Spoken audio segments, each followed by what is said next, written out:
오늘 같이 나눌 말씀의 제목은 그로 말미암아라는 제목입니다. 요한복음 15장 1절서부터 5절까지의 말씀을 우리 한 목소리로 또 주님의 말씀을 선포하는 그 마음으로 봉독하도록 하겠습니다. 나는 참 포도나무요 내 아버지는 농부라.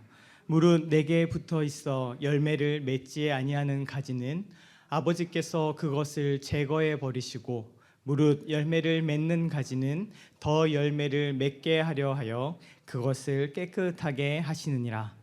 너희는 내가 일러준 말로 이미 깨끗하여 졌으니 내 안에 거하라. 나도 너희 안에 거하리라. 가지가 포도나무에 붙어 있지 아니하면 스스로 열매를 맺을 수 없음 같이 너희도 내 안에 있지 아니하면 그러하리라. 나는 포도나무요 너희는 가지라. 그가 내 안에 내가 그 안에 거하면 사람이 열매를 많이 맺나니 나를 떠나서는 너희가 아무것도 할 수 없음이라. 아멘. 오늘 같이 본 요한복음 15장 1절 처음의 시작은요, 예수님께서 스스로를 나는 참 포도나무다 라고 말씀하고 계십니다. 이게 에고에임이란 단어가 신학적으로는 굉장히 중요하게 다루어지거든요. 왜냐하면 예수님께서 이 복음서를 통해 나는 무엇이다 라고 표현하시는 몇 안 되는 장면들이 있는데요, 그것이 굉장히 중요하기 때문입니다. 대표적인 말씀이 기억하실 말씀 중에 무엇이 있나요? 나는 곧 길이요 진리요 생명이다 라고 말씀하시는 그것. 그리고 또 유명한 것이 나는 선한 목자다. 이렇게 예수님께서 스스로를 나는 무엇이다, 영어로 하면 I am, 그리고 이제 헬라어로 하면 보통 에고에이미라는 말 써서 이거 에고에이미로 하신 말씀이다라고 표현을 합니다. 오늘도 그렇게 우리에게 주어지는 말씀이죠. 에고에이미, 나는 참 포도나무다. 내가 진실된 포도나무다. 내가 정말 포도나무다라고 예수님께서 스스로를 선언하시는 장면입니다. 오늘 이 말씀을 읽었을 때 이해가 안 되시는 장면은 없을 거라고 생각을 합니다. 예수님께서 내가 참 포도나무고, 그리고 아버지께서, 우리 하나님께서 농부가 되시고 너희는 모두 가지다라고 말씀하시는 것이죠. 그리고 너희가 내 안에 붙어 있어야만, 너희가 내 안에 같이 있어야만 열매를 맺을 수가 있다라고 예수님께서 선언하시는 장면입니다. 우리가 이 사실을 깨닫는 것이 사실 우리 인생의 전부가 아닐까 생각을 합니다. 우리가 예수님을 믿고 예수님을 따라가지만 결국에 우리가 많은 일을 겪으면서, 혹은 여러 가지 은혜를 겪으면서, 또 혹은 고통의 시간을 겪으면서 우리 안에 결국 주어지는 그 명제 하나는, 예수님께서 참 포도나무가 되시고 그분을 통하지 않고서는 내가 열매를 맺을 수도 없고, 그분을 통하지 않고서는 내가 아무것도 할 수 없구나라는 것들을 늘 깨닫는 것, 이것이 우리 삶의 귀결이 아닐까라고 생각을 합니다. 하나님께서 나에게 무엇을 말씀하셨다라고 경험해 보신 적이 있으신지 모르겠습니다. 저희 신앙은 지금 여러 번 말씀드렸지만 제가 가지고 있는 견해는 하나님께서 우리에게 늘 말씀하신다라는 것이 저의 신앙 고백입니다. 어느 사람들은 그렇지 않다라고 얘기하기도 하고 여기 여러 가지 논쟁도 있기는 하지만, 하나님께서는 우리와 멀리 떨어져 계시고 지켜보고만 계시는 분이 아니라 그분은 실제로 살아계시고 역사 속에도 개입하시고 나의 삶 가운데도 함께 하시고 주관하시는 분이라는 걸 믿기 때문에 하나님께서는 우리 삶에 대해서도 늘 말씀하시는 분이시라고, 또 주님의 뜻을 알려주고 싶으신 분이라고 저는 믿습니다. 다만 우리가 잘 못 듣는 거겠죠. 우리의 욕심이 있든 혹은 우리의 정욕이 있든 여러 가지 때문에 못 듣는 겁니다. 우리가 그렇지만 겸손해야 합니다. 내 안에 드는 마음들, 어떤 생각이 딱 들었을 때 하나님이 뜻이다, 혹은 내지 하나님이 나한테 이렇게 말씀하셨다 라고 함부로 재단하는 것 또한 건강하지 않을 겁니다. 저도 그렇게 생각합니다. 그렇지만 제 인생을 돌아보고 제 뒤를 돌아보았을 때도 하나님께서 나한테 분명히 말씀하셨다라는 지점들이 많지는 않습니다. 하지만 결정적인 순간에 몇 번이 있습니다. 그동안엔 여러 가지 표현할 수 있겠죠. 하나님께서 나를 그렇게 인도하시고 그런 마음을 주시기도 하고 그렇게 하도록 인도하시기도 하고 여러 가지 하시겠지만, 정말 분명하게, 너무나 또 확실하게 하나님께서 지금 나한테 이 말씀을 하시는구나 라고 경험했던 때가 정말 손에 꼽을 만큼 몇 번이 있습니다. 중요한 때인 것이죠. 사실 오늘 읽은 이 요한복음 15장 1절부터 5절, 특별히 그 중에서 5절의 말씀이 제 삶 가운데도 그렇게 남아있는 말씀입니다. 제가 이 말씀을 처음 그렇게 하나님 음성으로 확실하게 들었던 그 때가 언제인가 하면, 사실은 군대 갔다가 말년 휴가라고 하죠. 제일 마지막 휴가, 제대하기 전에 하는 마지막 휴가를 나왔을 때였습니다. 왜 그런가 하면 제가 이제 저의 삶을 조금씩 나눠드렸지만 제가 대학교를 다닐 때 가족들이 모두 미국으로 이민을 왔기 때문에 그 이후로 저는 혼자 살았습니다. 그러니까 저 가족 중에 혼자만 남아서 학교도 다니고 돈 벌어서 학비도 내고 돈 벌어서 생활비도 하고 이렇게 혼자 살았단 말이죠. 그리고 대학교를 졸업하고 군대를 갔잖아요. 그 군대에서 말년 휴가를 나왔는데 저희가 어땠겠습니까?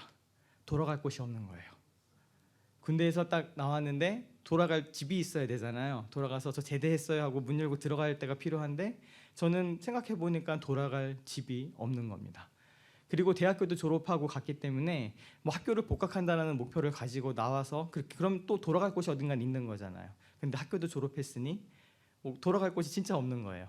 이렇게 신분적으로도 어디 소속감 같은 것도 돌아갈 데가 없고 가족도 없고 그런 상황이었습니다.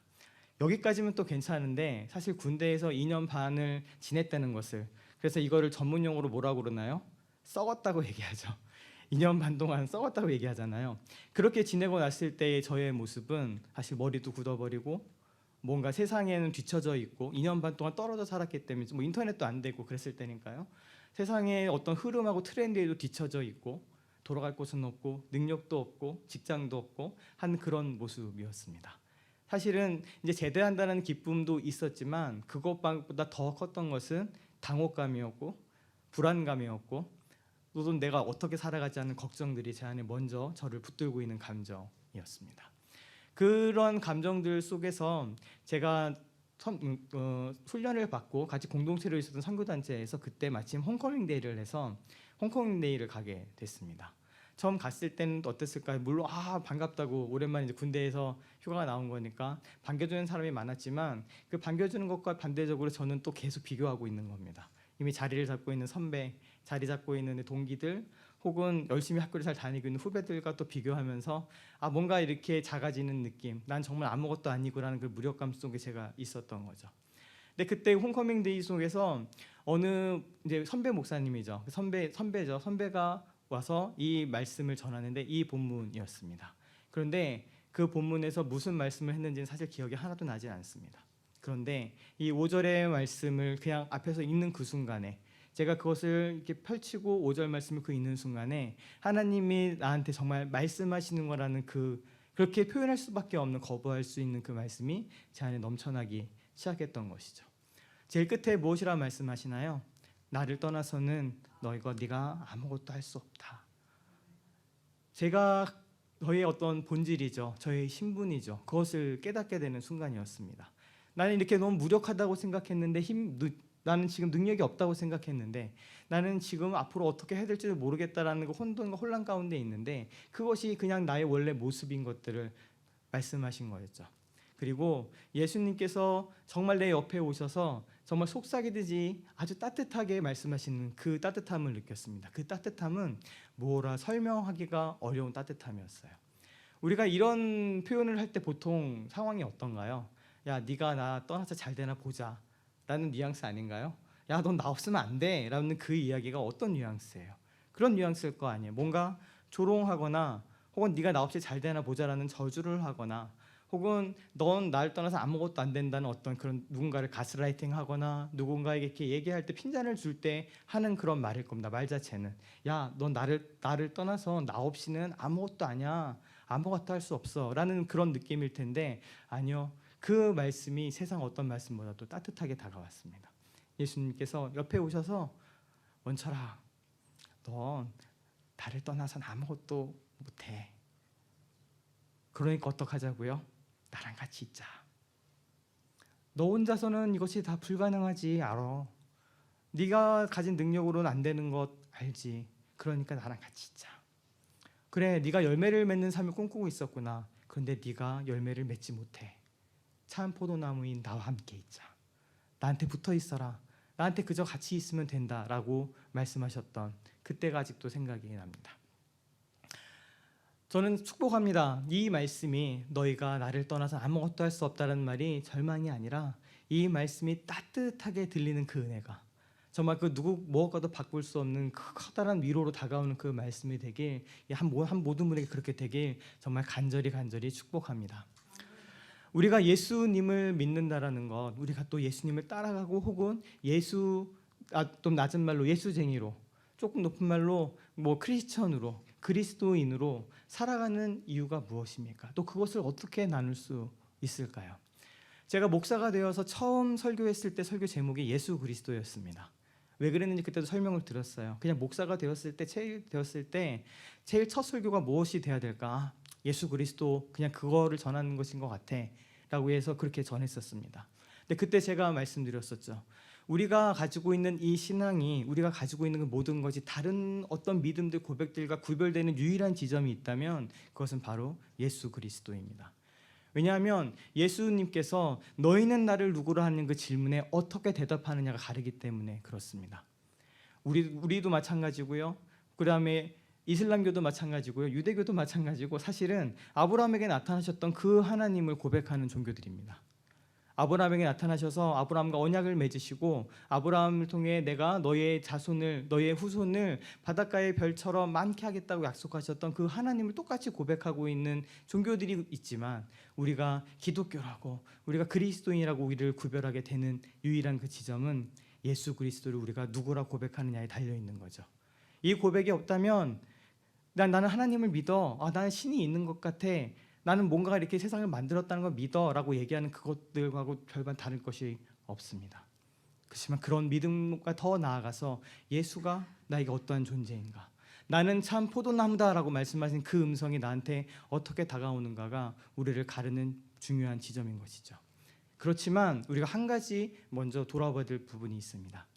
제가 배웠던 그 학문의 배경에서는 개념 중에 형식적인 의미와 실질적인 의미를 나누는 개념이 존재합니다. 무슨 얘기인가 하면요, 형식적인 의미는 말로만 그렇게 한다는 얘기인 거죠. 왜냐하면 이 세상의 모든 국가들이 다 민주주의를 거의 표방하고 있는 거 알고 계시나요? 그리고 세상의 거의 모든 국가들이 법치주의를 표방하고 있습니다. 그 어떤 나라도 우리는 법에 따라 다스리지 않고 독재자가 내 마음대로 그냥 죄송합니다, 속된 말로 내 꼴리는 대로 할 거야 라고 얘기하는 데는 아무도 없어요. 어느 국가든지 얘기합니다. 우리는 법에 따라 엄정히 이 법을 지켜서 무엇인지 행합니다. 그렇게 얘기합니다. 민주주의는 어떤가요? 우리 당연히 멀리 갈 것도 없이 북한이 정식 이름이 뭔지 아시죠? 북한의 정치적인 이름이 뭔가요? 조선민주주의인민공화국이에요. 북한마저도 자기네들은 민주주의를 한다라고 이야기를 하고 헌법에도 민주주의가 딱 박혀 있습니다. 그런데 우리가 아무도 북한을 민주주의 국가라고 얘기하지 않습니다. 이것이 바로 형식적인 의미와 실적 의미를 나누는 겁니다. 북한도 형식적인 의미의 민주주의 국가고요, 형식적인 의미의 법치주의 국가입니다. 어떤 독재 국가도 그 스스로는 스스로를 우리는 법에 따라서 뭐든지 다스리고 통치하고 집행합니다라고 얘기하기 때문에 형식적으로는 법치주의예요. 그런데 우리가 그것을 실질적인 의미에서는 법치주의가 아니다라고 얘기를 합니다. 실질적인 의미에서는 민주주의가 아닌 것이죠. 이러한 툴을 가지고 사실 우리를 비출 수 있지 않을까요? 우리 안에도 형식적인 의미의 그리스도인과 실질적인 의미의 그리스도인이 나눠질 겁니다. 너희는 나를 누구라 하느냐? 나의 입술로 주는 그리스도시요 살아계신 하나님의 아들이십니다라고 고백한다면 그 사람은 어찌 되었든지 간에 그리스도인일 겁니다.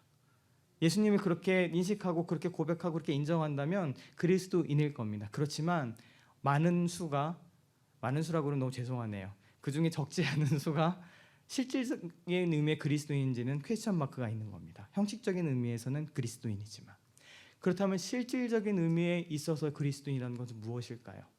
그것은 말로만 주는 그리스도십니다, 주님은 나의 구세주가 되시고 내 메시아십니다 라는 것을 더 넘어서서 오늘 이 4절에 예수님께서 하셨던 그 말씀, 내 안에 거하라, 내 안에 거하라, 나와 함께 있자 라는 그 말씀을 실질적으로 살아내고 그 말씀 가운데 반응하는 사람들일 겁니다. 그 사람들을 바로 우리가 실질적인 의미에 있어서도 참 그리스도인이라고 부를 수가 있을 겁니다. 고린도전서 1장 8절, 5절, 6절에서 보면 사도 바울이 고백합니다. 세상의 그 모든 사람들과 더불어 우리를 나누는 그 지점의 기준이 무엇인지, 5절에 비록 하늘에나 땅에나 신이나 불리는 자가 있어 많은 신과 많은 주가 있다라고 얘기합니다. 그 고린도인 더 그랬겠죠. 이 고린도시를 보면서 이 하늘이든 땅이든 신이라 불리는 수많은 존재들이 있고 스스로를 주라 얘기하고 또 사람들이 주라 고백하는 그 많은 존재들이 있지만 그러나 우리에게는 누가 있으십니까? 한 하나님 아버지가 계시고 또 누가 있으십니까? 주 예수 그리스도, 한 주 대신 우리 주 예수 그리스도가 계십니다. 그리고 이 그리스도를 통하여 만물이 말미암았고 그리스도를 통하여 우리 또한 말미암았다고 고백하는 것이죠. 이것이 우리의 삶입니다. 이것이 우리를 가르는 지점입니다. 수많은 신, 수많은 주 그런 것들이 있지만 나에게는 오직 여호와 하나님 아버지 되신 우리 하나님만이 계시고 참 주 되신 예수 그리스도가 계시고 내가 천하 만물뿐만 아니라 바로 내가 그로 말미암았다. 그에게로 말미암았다. 그렇기 때문에 나의 삶은 그 안에 거하고 주님께서 내 삶에 거하는 그것이 내가 가야 될 것이다 라고 얘기하는 것이 실질적인 의미에 있어서 그리스도인일 겁니다. 예수님께서 초청하십니다. 말로만 나를 그리스도다 주다라고 얘기하는 것이 아니라 정말 나는 참 포도나무다. 에고헤이미 해주면서 내가 진짜 포도나무다. 내가 참 열매를 얻을 수 있는 유일한 포도나무다라고 말씀하시면서 너희는 가지니 나한테 붙어 있어라는 이 말씀. 그러니까 우리가 당연히 예수님 앞에 붙어 있을 때야 그 가운데 함께 거하여야 우리가 우리를 그리스도인이라고 부를 수 있는 것이고 정말 참 비밀은 참 그 안에서 생명을 누리면서 살아갈 수 있는 그 삶은 그리스도 안에 거하고 그리스도가 내 안에 거하는 그 삶을 통하는 것임을 우리가 고백할 수밖에 없는 것이죠. 우리 빌립보서 3장 7절에서 9절 말씀을 같이 한 목소리로 봉독하겠습니다. 그러나 무엇이든지 내게 유익하던 것을 내가 그리스도를 위하여 다 해로 여길 뿐더러 또한 모든 것을 해로 여김은 내 주 그리스도를 예수를 아는 지식이 가장 고상하기 때문이라. 내가 그를 위하여 모든 것을 잃어버리고 배설물로 여김은 그리스도를 얻고 그 안에서 발견되려 함이니 내가 가진 의는 율법에서 난 것이 아니요 오직 그리스도를 믿음으로 말미암은 것이니 곧 믿음으로 하나님께로부터 난 의라. 아멘. 그렇기 때문에 우리가 예수 안에 거하고 그분이 내 안에 거하는 그 삶을 우리가 바라보기 때문에 여기 있는 이와 같은 고백을 드릴 수 있는 것이죠. 그동안에 내게 유익했던 것들이 있고 그다음에 나를 나되게 했던 것들이 있고 내가 증명할 것, 나는 세상에 대해서도 난 이것으로 날 증명할 수 있다라고 생각했던 그 많은 것들이 있는데 그것들을 그리스도를 위하여 다 해로 여기고 내가 알고 있는 지식들마저도 모두 배설물로 여길 수 있다라는 고백을 사도 바울이 하게 되는 것입니다. 많은 가르침들이 혹은 세상에서도 많은 사람들이 자기 자신을 비우고 버리는 것에 대해서 이야기를 합니다. 그것을 통한 유익을 얘기하고 그렇게 했을 때 참 자아를 찾을 수 있다라는 가르침들도 많이 찾아볼 수 있습니다. 그 얘기가 틀린 것은 아니지만 그 모든 것과 우리가 가진 차이점이 무엇인가요? 그것도 여기서 드러납니다. 내가 가진 모든 것들, 유익했던 것들을 다 버릴 수 있고 해로 여기고 배설물로 여길 수 있는 이유가 무엇인가요? 그것이 바로 그리스도를 위하여입니다. 그것이 기준이고 그것이 다른 점이죠. 내가 내 자신을 비우고 내가 내 자신이 가졌던 것들을 다 해로 여기고 그다음에 내가 가지고 있는 모든 것들을 배설물로 여길 수 있는데 그것이 가능한 이유 또 그것이 하고자 하는 목표가 무엇인가요? 유일하게 예수 그리스도를 위하여입니다. 같은 것을 하더라도 그 목적과 그 목표가 결정하는 것이죠. 내가 무엇을 하든지 그것이 그리스도를 위하여 할 때에야 우리 안에서 이 모든 은혜가 함께 우리 가운데 있는 것입니다. 그렇기 때문에 고린도후서 8장 9절에서는 또 이렇게 말씀하십니다. 우리 주 예수 그리스도의 은혜를 너희가 알거니와 부요하신 이로써 너희를 위하여 가난하게 되심은 그의 가난함으로 말미암아 너희를 부요하게 하려 하심이라. 아멘. 우리가 결국 그래서 내 자신을 버리게 됩니다. 내가 가진 모든 것도 해로 여기게 됩니다. 때로는 하나님께서 그 모든 순간과 사건과 내 삶을 사용하셔서 나에게 절망을 때로는 맛보게 하시고 내가 내 힘으로 되지 않는 것들을 맛보게 하시고 나의 능력이 이것에 미치지 못하는 것들을 알게 하십니다. 그래서 우리가 이것들을 다 포괄해서 뭐라고 얘기를 하나요? 아, 내가 정말 없는 존재구나라는 것을 다시 깨닫게 하십니다. 그렇게 하시게 되는 그 기본이 여기서 출발합니다. 우리 주님께서는 우리가 거하게 되는 예수님은 부요하신 이십니다. 왜요? 모든 만물을 창조하셨고 모든 만물이 그에게서 났습니다. 모든 것을 충만케 하시는 충만이 있습니다. 그렇게 충만하신 분께서 스스로를 비우셔서 가난하게 되셨습니다. 모든 것을 가지신 그분께서 종의 형체를 가지시고 자기 자신을 비워 이 땅에 오셔서 우리가 같은 모습이 되심을 보여주셨습니다. 이 삶을 통해 똑같이 우리가 느끼는 이 가난함들과 때로는 절망과 때로는 슬픔과 우리 한계들을 두루두루 경험하시면서 스스로를 가난하게 하셨죠. 이 가난함을 말미암아 어떻게 하시기 위함입니까? 우리를 부요하게 하시기 위함입니다. 그것을 통해서 우리가 그리스도 안에 거하고 그리스도가 내 안에 거하는 그 비밀마저도 이미 예수님께서 우리가 사셨던 이 삶을 같이 살아내셨기 때문에 그것이 가능한 것이죠. 그것이 같은 눈위치에 있었기 때문에 함께 거하는 상호적인, 그래서 한 사람이 하나를 먹어버리고 포섭해버리고 흡수해버리는 그것이 아니라 서로 간에 있어서 서로가 서로 안에 거하는 그 놀라운 비밀이 이 예수님의 가난한 가운데 숨겨져 있는 것입니다. 그것을 통해서 우리를 부요하게 하시기 위함입니다. 그렇게 되기 때문에 우리가 이 삶을 살면서는 이 가난함과 절망과 우리 안에 없음과 약함을 매번 경험할 수밖에 없습니다. 우리 고린도후서 12장 9절에서 10절 말씀을 같이 한 목소리로 또 읽겠습니다. 시작. 나에게 이르시기를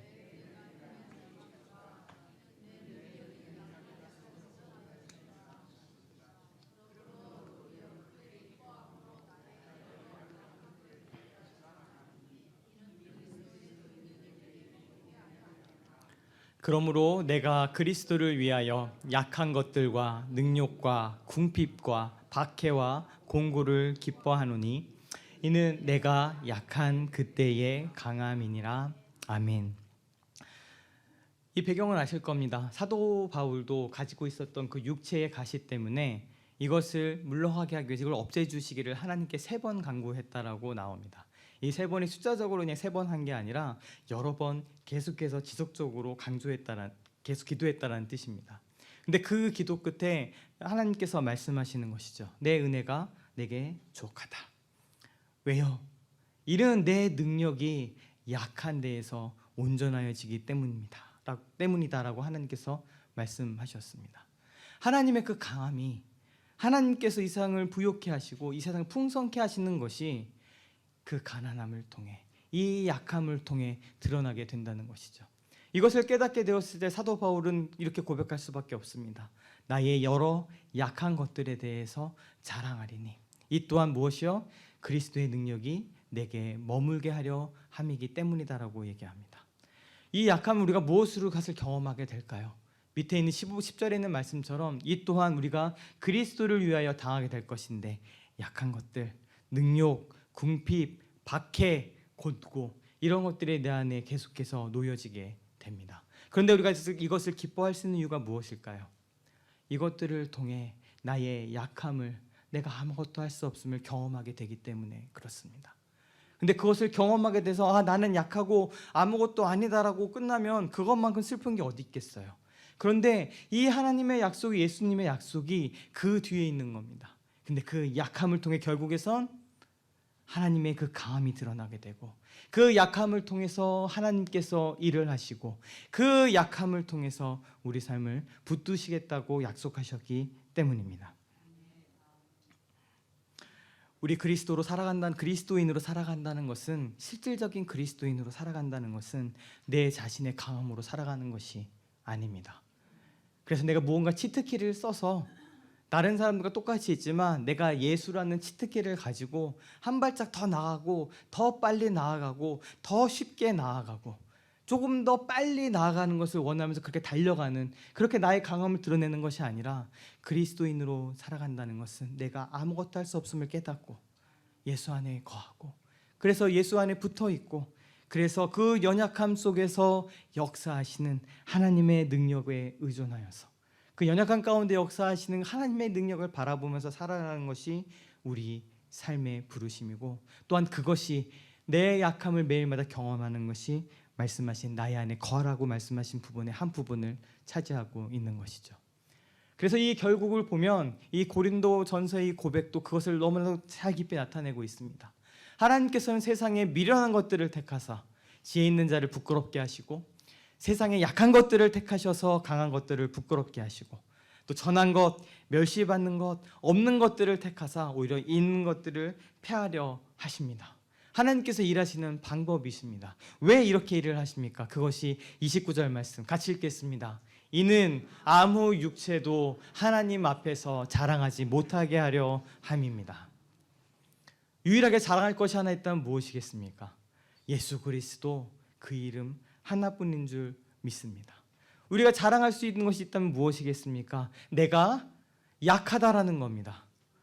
내가 약해서 나는 예수 그리스도를 떠나선 아무것도 할 수 없다라는 그 약함을 세상에 자랑할 수 있는 것이죠. 그래서 고린도후서의 사도 바울은 당당하게 고백하고 선포합니다. 내가 부득불 자랑할진대, 내가 꼭 자랑해야 할 것이 하나 있다면 내가 이것을 자랑할 거다. 내가 약한 것을 자랑하겠다. 이것이 우리가 예수 안에 거하는, 또 주님께서 우리 안에 거하는 모습입니다. 말씀 하나만 더 읽겠습니다. 사도행전 3장 1절부터 8절까지 제가 이건 읽겠습니다. 눈을 한번 쭉 따라와 주세요.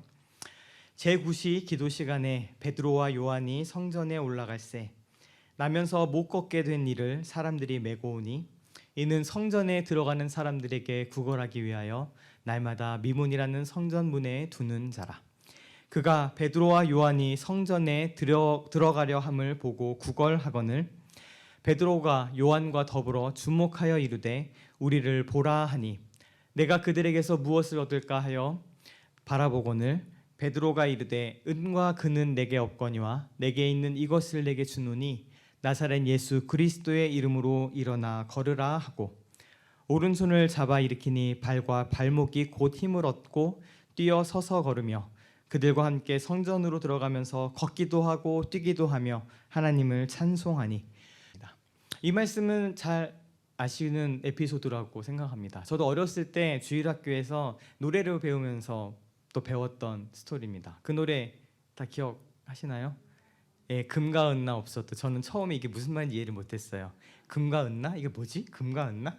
근데 이거를 이제 줄여서 표현하다 보니까 그렇게 됐는데, 금과 은나 없어도, 금이나 은이나 내게 없어도 내게 있는 건 내게 주니 곧 나사렛 예수 이름으로 일어나 걸어라. 후렴 신나죠? 그는 걸었네 뛰었네 찬양했네.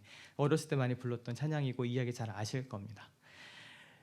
베드로와 요한이 제9시가 되어서 이제 성전에 기도로 올라갈 때, 그 기도하러 올라가는 그 문 앞에 안진뱅이가 구걸하는 자가 있습니다. 그때 베드로와 요한이 지나감을 보고 그에게 구걸하는데, 이때 베드로와 요한이 그를 보고 주목하여 보고 얘기합니다. 은과 금은 내게 없거니와 내게 있는 이것을 내게 주노니 나사렛 예수 그리스도의 이름으로 일어나 걸어라 라고 그 사람을 일으켜 세웁니다. 이야기 잘 아실 겁니다. 제가 한두 번 나눴던 것 같은데, 제가 목사가 되어서 힘든 점이 몇 가지가 있습니다. 물론 참 축복되고 참 은혜로운 길이지만 힘든 것도 좀 있습니다. 네, 미리 알려드리는 거예요. 하실 분 계실 테니까 미리 알려드릴게요. 근데 제가 사실은 제일 힘든 게 무엇인가 하면은요, 그 성도님들을 만나게 되었을 때 혹은 연락을 받았을 때 어려운 말씀들을 듣는 겁니다. 사실 저한테 전화를 주실 때 혹은 누군가를 만났을 때 많은 이야기들이 지금 겪고 계신 어려운 일들을 말씀하시는 경우가 많고요. 사실 제가 그런 이야기를 듣는 것이 너무 맞습니다. 그리고 저한테 그런 얘기를 계속 해주셔야 합니다. 그렇게 하셔야 되는데, 이게 목회자로서 만나면서 그런 이야기를 듣게 되면 이게 정말 적지 않게 힘이 들어요. 왜 힘드냐면 그냥 듣고 안 되셨네요. 물론 안타깝죠. 안타깝네요. 잘 됐으면 좋겠는데, 정말 그 문제 해결됐으면 좋겠는데는 마음이 예전에도 들었겠죠. 그렇지만 그러고 지나갔어요. 왜냐하면 어떤 저희 가지고 있는 책임감들하고는 약간 거리가 조금 있잖아요. 어느 정도. 그러니까 이렇게 지나갔던 그 이야기들이 이제는 그냥 이렇게 스쳐 지나가지 않습니다. 그 이야기를 마주하게 되고 그 이야기가 내 이야기가 되고 그것을 안고 끙끙 댈 수밖에 없습니다. 근데 정말 힘든 거는 무엇인가 하면, 그런 이야기를 듣고 났을 때 제 안에 오는 무력감입니다. 제 안에 능력이 없다는 것을 절감하는 것이죠. 내가 돈이 좀 많고 경제적으로 풍족하면 사실은 그 많은 문제들이 돈이면 해결될 수 있는 문제들이 꽤 많아요. 그냥 돈만 많으면 별로 문제가 안 될 것들이 그러니까 너무 많다 보니 그냥 얘기를 들으면서도 그 어려운 이야기를 들으면서 내가 돈이 되게 많아서 능력이 많은 사람이어서 막 이렇게 주면 참 좋겠네. 제가 지난주에 광고 드렸었잖아요. 제가 그 목회자 모임 때문에 시애틀을 2박 3일 갔다 왔거든요. 갔다 왔는데 거기에 이제 뭐 개척교회 목사님들하고 이제 몇 분이 같이 모여서 세미나 또 하고 잠깐 이야기를 나누는 그 시간에 그 중에 한 분이 비즈니스 하시는 목사님이 계셨어요. 또 그런 게 사명이신 분이 계셨는데 그분이 온 사람들의 비행기표를 다 쏘셨어요. 비행기표 얼마 들었느냐 다 비행기표 다 그분이 내주셨어요. 멋있더라고요. 멋지더라고요. 저도 도움이 많이 됐죠. 근데 어떤 그런 모습이 저한테 있어서 이게 줄 수 있다면 나눌 수 있다면 좋을 텐데 아니요 그렇지 않고 내가 정말 능력이 출중한 사람이어서 내가 손을 얹고 여기 있는 이 베드로와 요한처럼 나사렛 예수 이름을 명하노니 이 병아 나을지어다 그랬을 때 그 병이 낫는다면 얼마나 좋을까. 근데 그렇지 않잖아요. 그러니까 저는 너무 그것이 무력한 거예요. 내가 할 수 없구나, 내가 없구나, 능력이 없구나, 너 어떻게 할 수가 없구나라는 그것들을 안고 살아갑니다. 그런 절망들을 느껴보신 적 있으시잖아요. 자식이 있는데 이 자식이 무언가를 간절히 원하는데 내가 능력이 되는데 안 돼 하고 그것과 내가 정말 해주고 싶은데 나의 능력이 안 돼서 못하는 그 느낌이 다르잖아요. 근데 그 느낌이 계속 있는다고 보시면 될 것 같아요. 정말 간절히 이것이 이루어졌으면 좋겠는데, 간절히 이 문제가 해결됐으면 좋겠는데, 간절히 이 병이 나았으면 좋겠는데 지금도 연락을 받아요. 병으로 투병하시는 분들, 지난주에도 대장암으로 판정 받으시면 연락을 또 받았어요. 검사했더니 대장암이시래요. 그분이 저한테 부탁도 하셨어요. 꼭 이 강단에 올라가면 사람들한테, 성도님들한테 검사를 꼭 받으시라고 얘기를 해달라고. 이게 미루지 마시고 그냥 때 되면 또 검사를 꼭 받으셔야 한다고 얘기를 해달라고 저한테 부탁도 하셨어요. 본인이 그렇게 지금 경험하셨으니까. 그런 이야기를 들으며 살아요. 암으로, 병으로, 지금 퇴원하셔서 다행이지만 요로 감염 때문에 인펙션이 크게 와서 식사도 못하고 병원에 응급실을 실려가신 이야기들을 들으면서 저는 살아요. 그러면 계속해서 제 마음 가운데 이런 절망과 무력감이 들어갑니다. 그런데요, 제가 이번 주에 이 말씀을 묵상하면서 더 이상 무력해하지 않기로 결정했어요. 그것 때문에 당연히 힘들겠죠. 제가 끌어안고 기도할 겁니다. 끙끙 댈 겁니다. 하지만 내가 그 무력감 가운데 빠지지 않겠다고 선언했습니다. 이유가 무엇일까요? 베드로와 요한이 무엇이라고 얘기합니까? 이 사람들도 금과 은이 없었어요. 금이나 은이나 나한테 없어. 저한테도 없어요. 그런데 베드로와 요한이 유일하게 줄 수 있는 것이 하나 있었어요. 그것이 무엇인가요? 나사렛 예수 그리스도의 이름입니다. 제가 줄 수 있는 것은 그거밖에 없더라고요. 저는 금이나 은이나 줄 수 없고요. 사실 베드로와 요한처럼 기도해서 병이 나으면 좋겠지만 그런 능력도 사실 저에게 없습니다. 열심히 기도하겠지만 그 기도함을 통해 하나님께서 선한 일들을 이루시겠지만 그것이 저의 능력이나 저의 힘이 아닐 겁니다. 혹시 되더라도, 병이 났더라도 저는 줄 것이 없는데 저한테 줄 것이 하나 있더라고요. 제가 드릴 것이 하나 있더라고요. 그것이 예수 그리스도 한 분이십니다. 그 이름 하나입니다.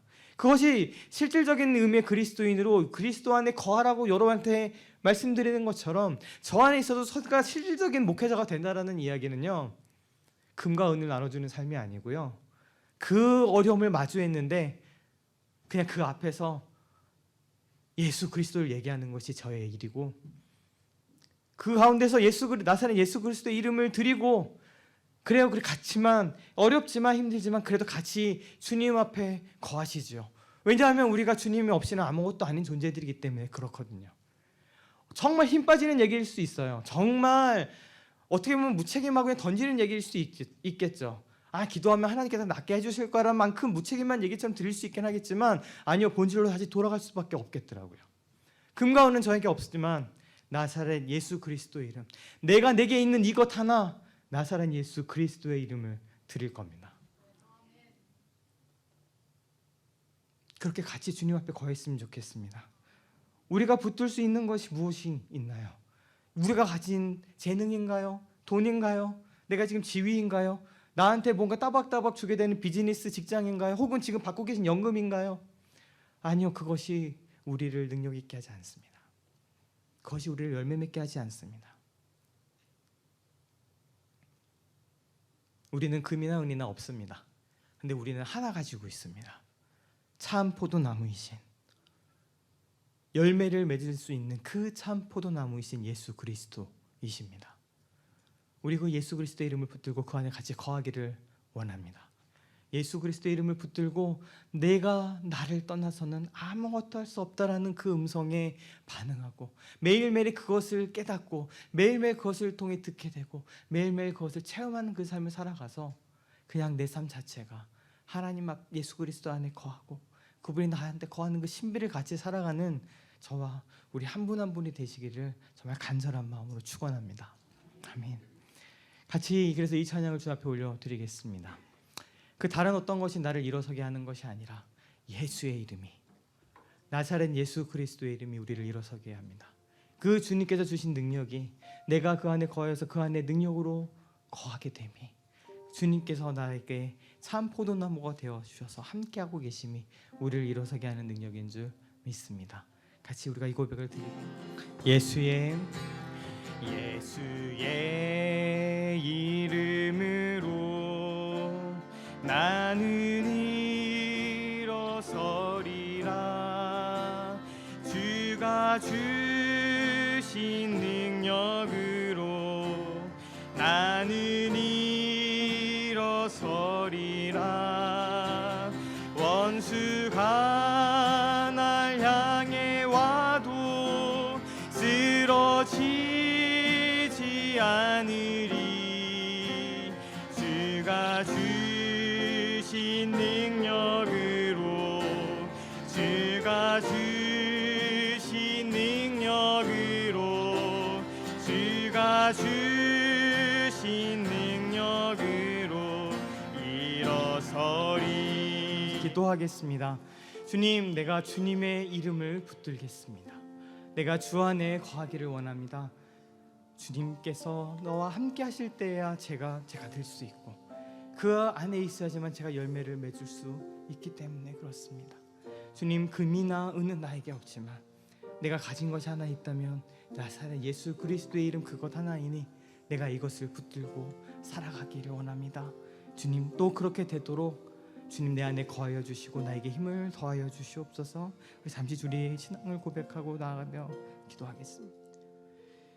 지금은 참 포도나무 되신 우리 구주 예수 그리스도의 은혜와 우리 농보 되시고 우리를 열매 맺게 하시는 아버지 하나님의 크고 넓으신 또 끊임없으신 사랑과 우리 가운데 함께 하시고 내주하시고 힘주시고 하나님의 깊은 진리를 깨닫게 하시는 성령님의 역사하심이 나사렛 예수 그리스도의 이름을 내가 가진 것으로 삼고 그 안에 거하고 또 주님께서 나 안에 거하는 삶을 기대하며 바라보고 소망하는 사랑하는 우리 마음이 가난한 사람들 교회 성도 한 분 한 분과 예배 가운데 나온 성도 한 분 한 분 머리 위에 지금부터 영원까지 함께 하시기를 간절히 축원하옵나이다. 아멘.